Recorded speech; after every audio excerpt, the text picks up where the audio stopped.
the thing that really blew me away is these actors are being offered something like $200 or $2,000 to scan their likeness, and then the execs plan to use that likeness in the background of shows for the rest of time. I mean, maybe this is good for us that want to watch shows despite the fact that the writer strike is going on. Maybe the AI will produce all these shows for us. I don't know if would a singularity be the right thing. A singularity is usually used to define the moment where the AI essentially becomes so powerful that it is no longer bound by humanity. Maybe a better term would be like a Gutenberg moment.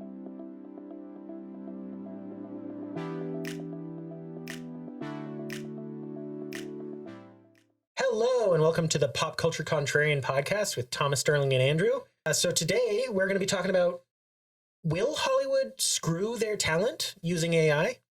We think they just might. So these SAG-AFTRA strikes, the writers and actor strikes that are happening in Hollywood right now, you two know what's going on there, right? Andrew, do you know? Can you explain for us what's happening with these strikes?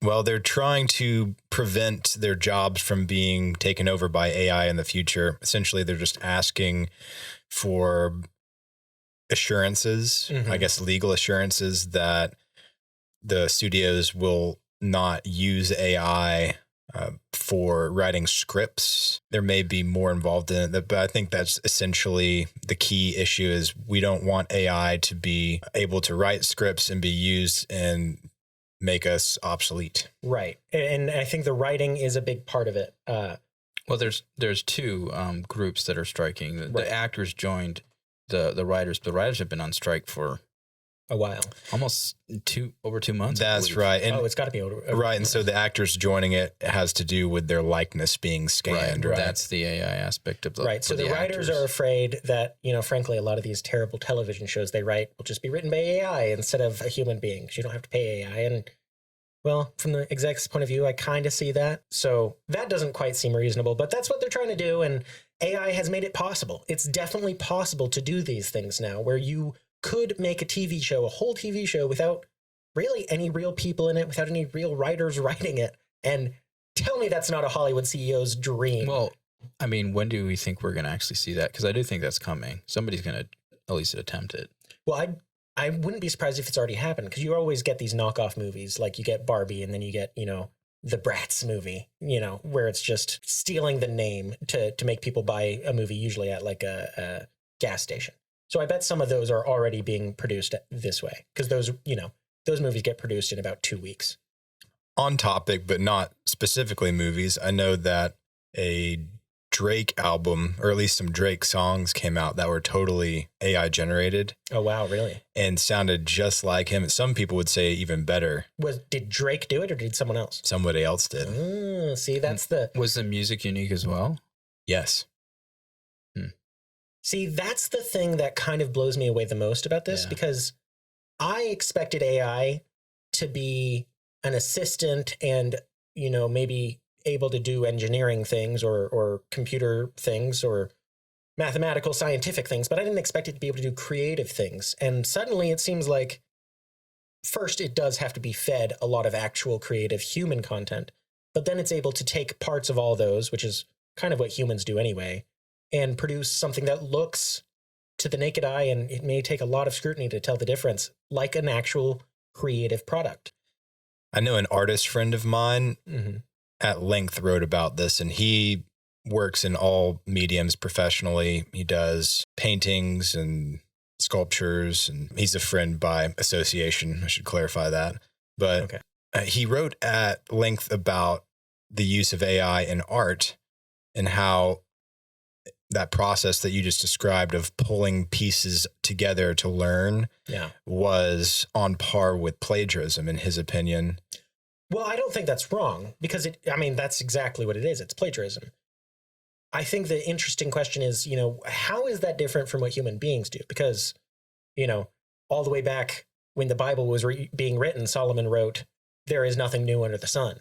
Sure. And I don't think that's really changed in the thousands of years since then. Well, I mean, how are you defining plagiarism here, though? Because it's not direct copy, which is what plagiarism is, right? I mean, there might not be two words that the actors ever spoken next to each other. So how would that be? See what laws would apply in that I know sense? in this example that he mentioned was a visual example. Okay. And I think that would also apply to why you'd have to license the image of an actor.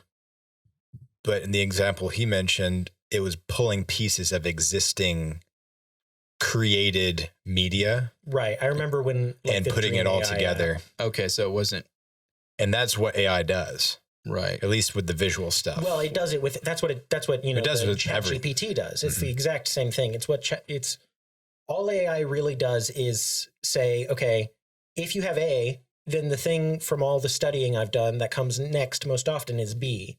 So if I have A, then I'll do B. And then if I have B, then the thing that most often comes next from the studying I've done is C.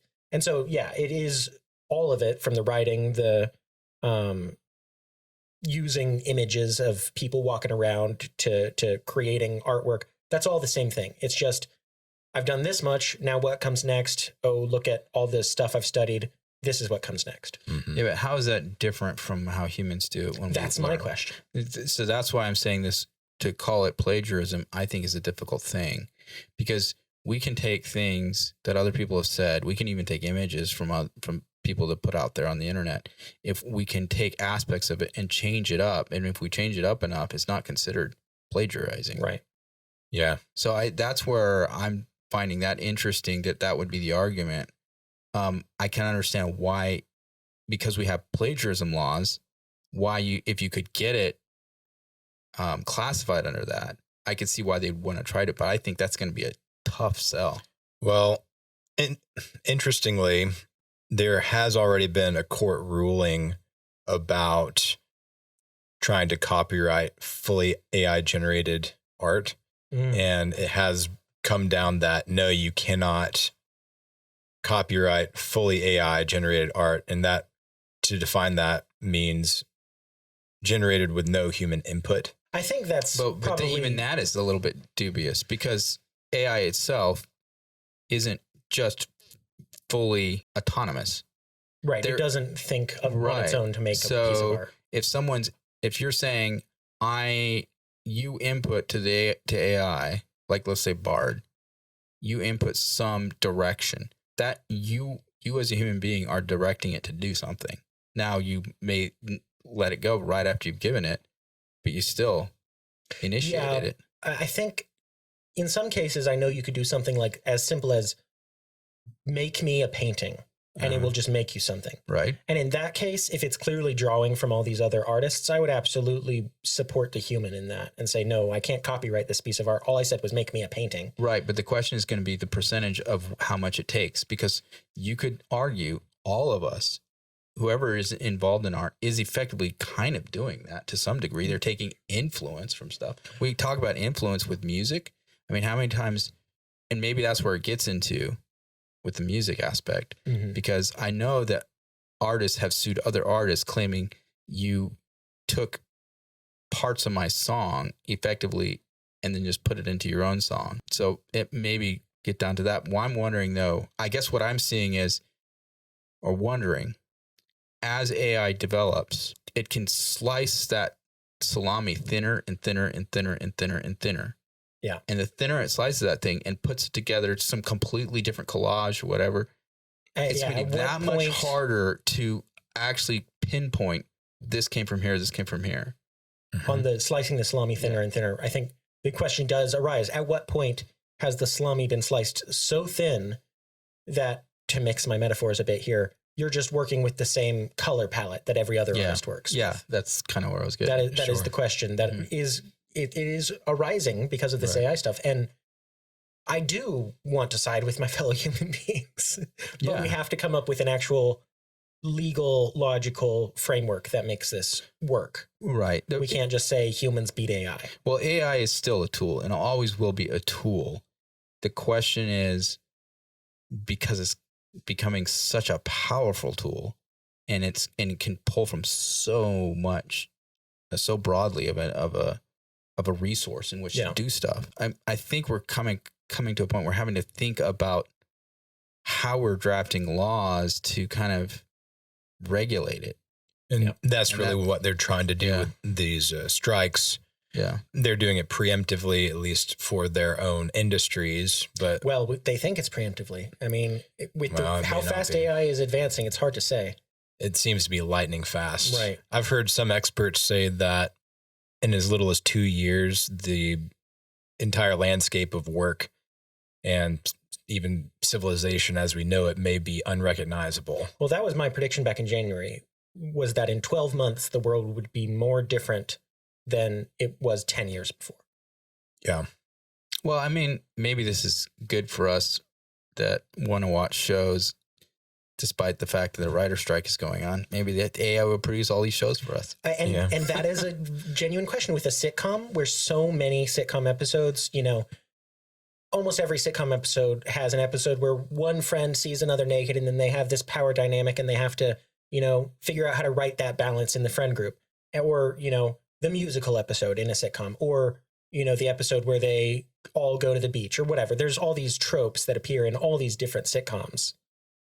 And at some point, the AI is just going to be able to do that. Mm-hmm. And, maybe you have to bring in an actual writer for the pilot and the median episode and then the end episode. But other than that, the rest of it can just be entirely AI. Well, even further, and this idea disturbs me. Are you familiar with the pick your own adventure kind of games or books or those sorts of things? Yes. Imagine that with a TV show.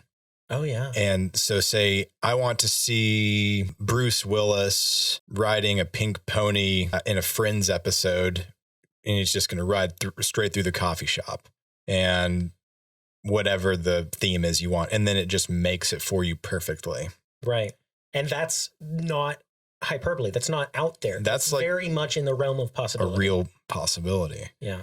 Do we want that? Well, at some point, I think the question of what we want has been, it's too late to ask about Genie what we want is out of the bottle. Well, in one aspect of it is, you're right. But I do think that those conversations are happening and need to be happening. Agreed. Kind of like what we're doing. And I do think that it just technological development, let's throw Oppenheimer into this. They were dealing with letting a genie out of the bottle, but building it and then knowing that they're coming to the cusp of it and then saying, did we do it? Do we? Yeah. Right. And because of the situation that they felt it was imminent that they had to do it or somebody else was going to do it, they did it. And they felt that. I think that's the same thing that's happening with AI. I think, we're in this kind of era now where we've been everyone, most of us alive now, especially the millennial and the Zoomers, they have never known an era without the internet and the information age. Yep. Digital natives. Right. Yeah. And so this, in sense, for that generation is the stepping stone. They never really experienced the prior. Like, I do remember a world before internet, but. Oh, so you're saying for the young people, and I still count myself as someone who kind of lived before the digital age, even though I am still at the same time a digital native. Mm-hmm. For the people younger than us, they are for the first time going to be experiencing life was so different before this, and now now this new technology happened. And I don't know if would a singularity be the right thing. Well, yeah, singularity is usually used to define the moment where the AI essentially becomes so powerful that it is no longer bound by humanity. That's what the singularity usually means. Okay. It can keep propagating itself better and faster than humanity can possibly keep up with. So the we have not reached that. I don't think we've reached that yet. I don't think even close. I don't think that happens. If that happens at all, it's 50 to 100 years, in my opinion. Right. I mean, there's examples of singularity, just since we mentioned the term, just to flesh it out a bit, in media. So like in Terminator, that's what happens on Judgment Day when Skynet becomes self-aware. That's the singularity. Right. So it's still theoretical, but not, it's a growing theoretical possibility, but it hasn't come to realization is what we're saying. Mm-hmm. Right. So I guess that's not the right term for discussing a new generation that's seeing a great transition. Right. You could use it as like a mini singularity maybe for this generation. It's not the same concept, but I understand what you meant. Maybe a better term would be like a Gutenberg moment. Yeah. Right. That is a better term. Going back a bit, though, to the question of plagiarism, because this is a question that's always existed in the artistic field.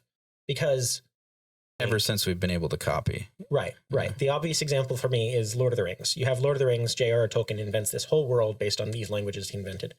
And then for the next 20 years or longer, every fantasy book that was written, and they were written because Lord of the Rings existed, was essentially Lord of the Rings with the names changed. Mm-hmm. But those weren't plagiarism. They were different stories, technically. If you knew Lord of the Rings, you knew the beats and you knew what was going to happen to these characters, but it wasn't quite exactly the same. And so no one called foul. And I don't think someone should have called foul. But yeah, the question does arise. Do we give AI as much leeway as we give humanity? Or do we say, nah, you're a tool? Well, the question I also have is actually how creative can AI be? Now, AI's creativity is based upon what's already out there, right? It's taking resources and then refitting them together in different ways. Kind of like what you were saying with Tolkien. Tolkien creates this thing that no one had known before, effectively, although there's an argument that's saying even he was borrowing from the past. So effectively, AI would be doing that same thing. I think the fear is because of the resources of it that are going to be available to AI. Yeah, it effectively is going to know more than any one human ever has. Right. So it could get to the point where it can totally plagiarize completely, but from such disparate sources that there's just no human being that has the knowledge to spot it. So you might have to imagine AI generated police that are policing AI. Well, this is actually why I think the solution for AI, I mean, it's not the only solution and there's going to be other problems, but one solution with AI to a problem that doesn't quite exist yet is what's going to happen when you have these powerful AIs controlled by the US government or even a corporation or whatever. If Disney controls a super duper powerful AI, how is the regular person going to be able to keep up with that, to be able to spot what Disney's doing or to be able to defend themselves if necessary from Disney? I think the solution is we're going to need to mass produce and ship out AIs to like personal computers where everyone has their AI, just like in Star Wars, where everyone has their own droid. To go back to the dawn of the internet, right? Mm-hmm. I mean, the internet was actually invented early on by the military, right? DARPANET. But then when it opened up to become the World Wide Net as we know it, one of the things that was so exciting for everyone was it was a way in which there were kind of no authoritative kind of figures controlling information anymore. Yeah. But as we've gone on, we see that with the rise of big tech, that effectively, even though technically speaking, yeah, you can still go on and if you know where to look, you can find pretty much anything. But being able to know the right questions to ask. The search engines and everything else have come in and they kind of, we search the internet through search engines, obviously, and the search engines can limit or guide us to what they want us to see or not see. On that topic, actually, last night I was wanting to watch the Civil War movie, Gods and Generals. Mm-hmm. Great movie. It's a great movie. And I watch it. I just wanted to, I wanted to go watch it. So I typed it into Decider, which is a website that tells you where it's streaming. It wasn't streaming anywhere. So I was like, fine, I'll buy it because I'm fine buying that movie. You can't buy that movie digitally. I had to go on Amazon and buy a physical copy that I think comes with a digital code, but you cannot just buy it digitally on Movies Anywhere or Vudu or Amazon, any of those. Do you have an inkling as to why? Well, I have an inkling. I think it just might be because Robert E. Lee is in the movie and he's not depicted as the worst person who ever lived. Oh. Well, I don't know if it would be that or is it a concern over copyright? It might be that. It could be that. Yeah. But I'm more likely these days to jump to the least favorable option. The conspiracy theory there, like, yeah. But what I'm saying is I think that we're on a cusp of another moment with the AI where, like you were saying, if everybody gets into it, everybody can then, there's going to be this moment where there's a ton of freedom, kind of like with the internet. Right but at first, yeah. Fast, there's going to be, and this is, but I don't know how this is going to work, but there's going to be authorities quickly trying to regulate. Exactly. And that's my point, that problem, I think, is best solved by, just like with the Second Amendment and just like with the personal computer, distributing the power to as many people as possible. Mm-hmm. And that may be why there's such a push right now for controlling misinformation or disinformation. Like that's what big tech's big, boogeyman right now is misinformation or disinformation. That's their justification for censorship.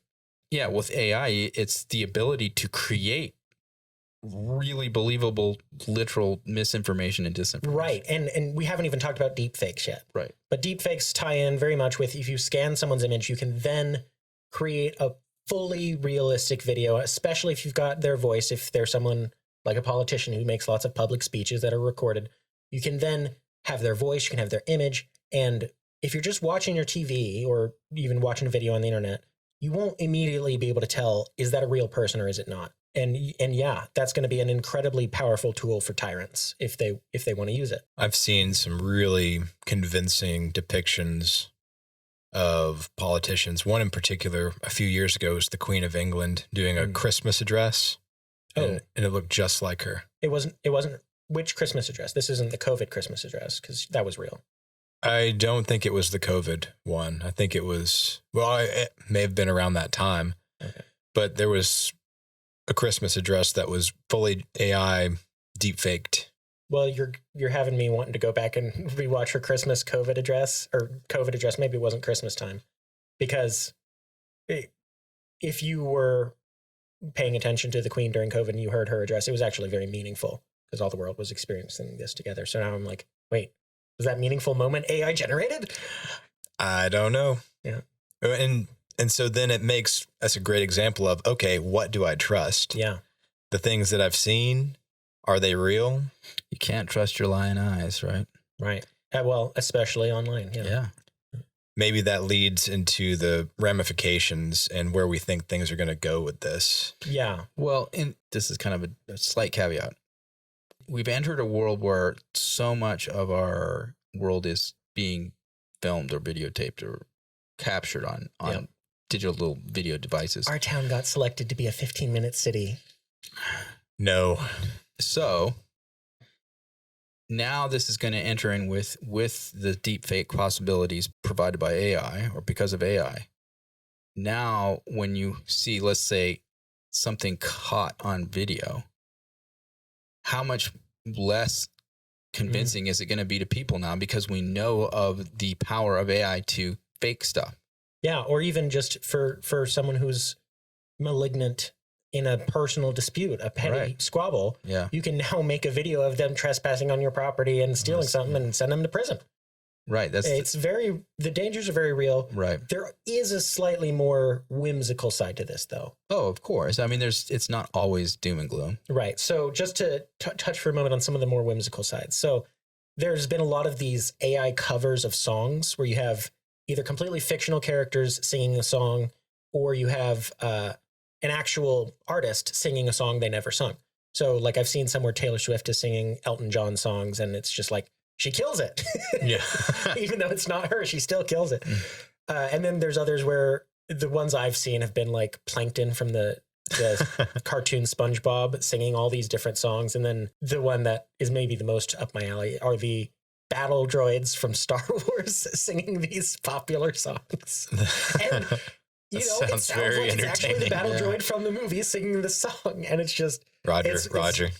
Right. It's just whimsical and a little bit hilarious and pretty fun. Yeah, it seems like it'll start out that way and that's, as we mentioned earlier, how the internet started. It was a lot of fun. We'll see where it goes, though. Where it goes is going to be the question. So one of the ways where it's gone is in the online world of modeling or influencers. Oh, yeah. The story that came out recently, and it wasn't intended to deceive people, because even in the site of this AI generated supermodel, you could say, or model, it does say in small writing, this is AI generated person, but it deceived a bunch of people. She looks like a real person. Mm-hmm. And evidently guys were following her and trying to ride her. And then when it was announced that no, this is all AI generated, she does not really exist. So people thought they had some kind of parasocial relationship you might have with Mr. Beast or whatever, but they thought it was with this person who wasn't even a real person. She wasn't real. She's not real. Completely AI generated. And if you look at her picture, you can't tell. Wow. With stuff like that, I think one or two things is going to happen depending on who you are as a person. You're either going to further detach from the digital world and as far as, or media in general. Go live in them Lar Hills. Well, I don't know about that specifically, but detach your trust. Be skeptical of just about anything you see as maybe not being real.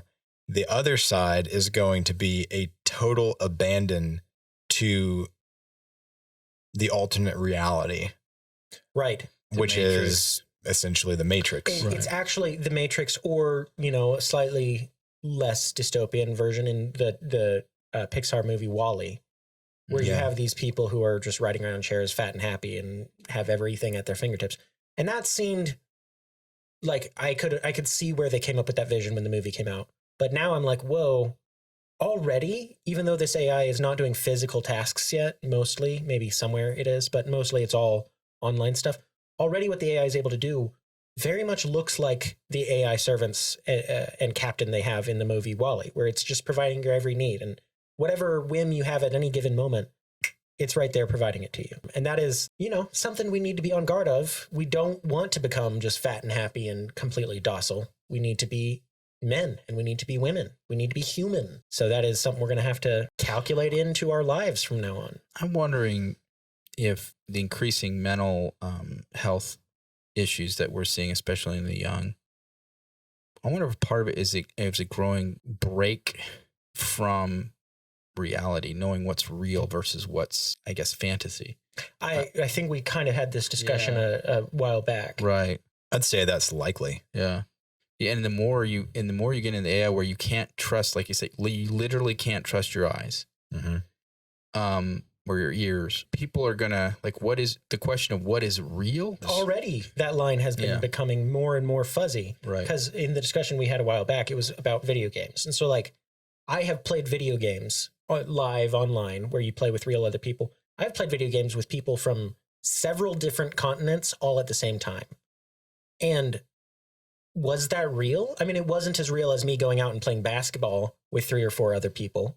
It's not that real, but at the same time, it's a genuine experience that I had, and the person in Australia and the person in Sweden. We all had that experience together, beating that boss in that video game. And so in that sense, it is real, but it's not basketball real. But what makes it more problematic beyond that is, do you know that those other players were actually really human? You do in that scenario. But because it was in the past. Yeah. Right, because of the past. But the farther we get down this AI track, you might be playing and talking and communicating as you're playing that game with AI generated bots that you have no idea aren't actual people. Right. That is maybe a pretty pessimistic view of what could happen, but it's not beyond the realm of possibility. Right. I think a more optimistic view for where this AI tech is going is it becomes something like our online butlers, where you don't really need to know how to interface with your computer anymore. You just say, you ask Jeeves, and then Jeeves does it for you. I think that's a more optimistic view. And, you know, just to be as optimistic as possible, I think, you know, there is a possibility where we're talking like Star Trek world, where you just say computer and then do this. Right. But also a world where, you know, actors are recognized and even more focused on being artistic and demonstrating their artistic skill in their acting in shows and movies. And we avoid putting in all these CGI characters, because I think there's a world where we choose as a culture and as a society, I want to interact with humans. I don't want to interact with AI. And so AI becomes the ability to augment oneself, not replace oneself. Correct. Right. And it is a higher level of art because the creative is allowed to fully express oneself without limitations. Yeah.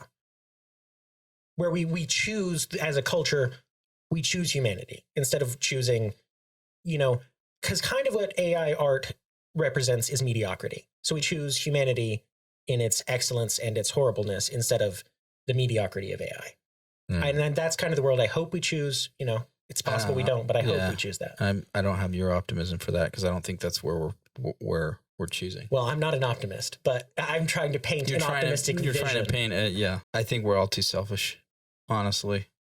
Well, I hope you're wrong, and even if you aren't, I hope we can get a movement to A real stop movement. being so selfish. The A realist revival in movement. America, especially, but in the world, Right. where we engage with the most real reality there is, which is God. Right. Well, the question of truth is, I think that the reason maybe we have all these fears regarding AI is that we've already culturally abandoned the notion of absolute truth, that truth is something that can be created or manufactured. It's not something that's eternal. I think that allows for more of this kind of dystopian future, because you're thinking, well, if you already have the population believing, or a large share of it believing, that there is no ultimate truth, that you can kind of make yourself whatever you want to be, or that society, all our values and rules and everything that make up society are completely socially engineered. Yeah. I don't know how you stop the movement of this. How do you reverse that? So, Andrew, do you have an optimistic or pessimistic view you want to paint for us? It's a mixture. Okay. I think that certainly there will be harsh growing pains, and soon. Yeah.